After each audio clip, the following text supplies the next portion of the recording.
to communicate this new place.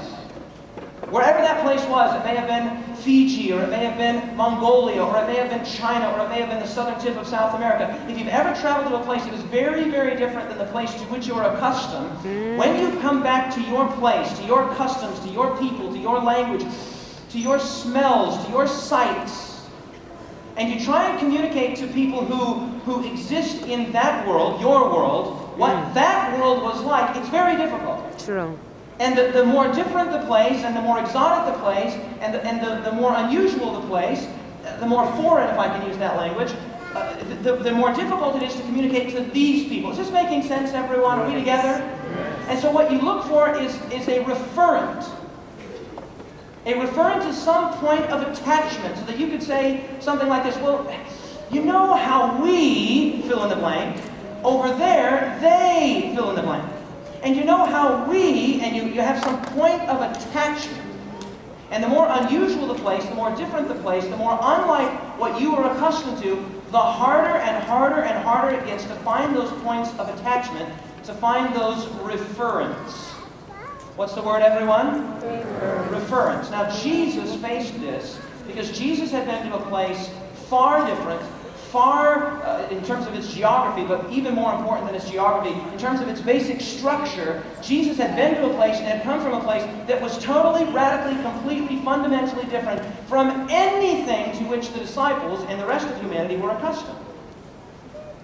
How is Jesus going to communicate the principles of the kingdom of heaven, the kingdom of God? How is he going to be able to communicate that to a people who live in sin, die in sin, are saturated by sin, love sin, are saved from sin, are tempted to sin, and eventually die because the wages of sin is death? Our whole reality is absolutely sin-saturated.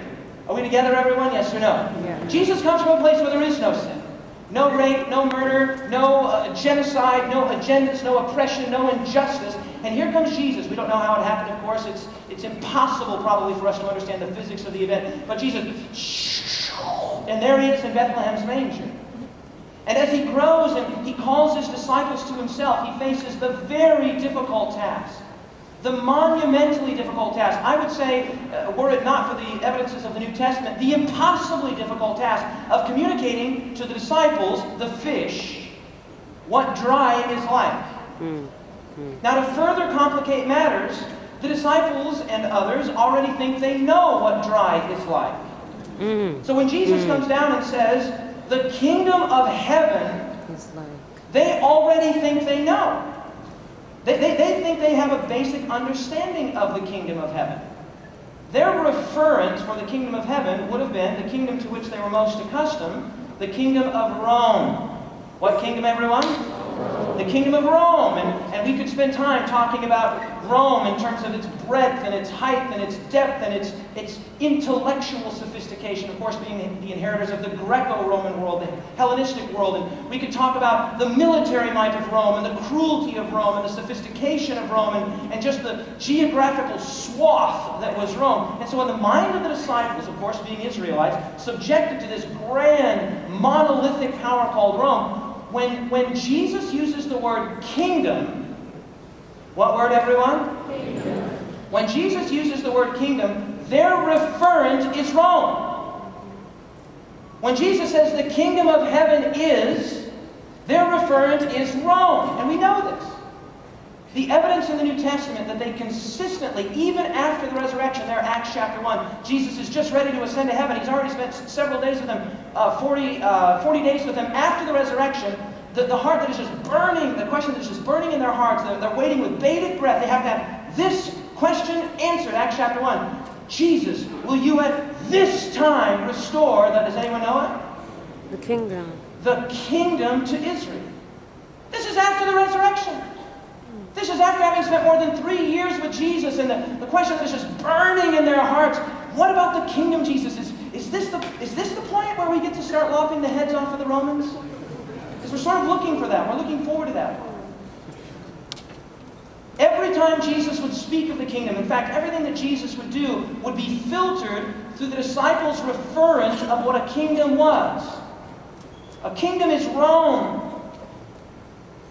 Rome wasn't built in a day. This was the reality for the disciples. The history of the Jews, of course, have been an uninterrupted history of basically subjugations to pagan powers, whether the Assyrians or to the Egyptians or to the Babylonians or to the Greeks and the Persians and now the Romans. An uninterrupted history of captivities. And here, this most recent captivity to the Romans was they hated the Romans. And yet in some ways they admired them for their strength, for their puissance, for their power, for their intellectual sophistication. And so here is Jesus talking about the kingdom of heaven, and the disciples are hearing everything through Rome wasn't built in a day. All roads lead to Rome. When in Rome, do as the Romans. So when Jesus says the kingdom of heaven, what the disciples must be hearing is that whatever Rome is, I mean, think of what the kingdom of God must be. If Rome is mighty, the kingdom of God must be mightier still. If Rome is powerful and puissant, the kingdom of God must be more powerful and puissant still. If Rome is huge, the kingdom of God must be larger still. And the disciples love this talk about the kingdom, with the only exception, the only problem being, they don't understand any of what he actually says.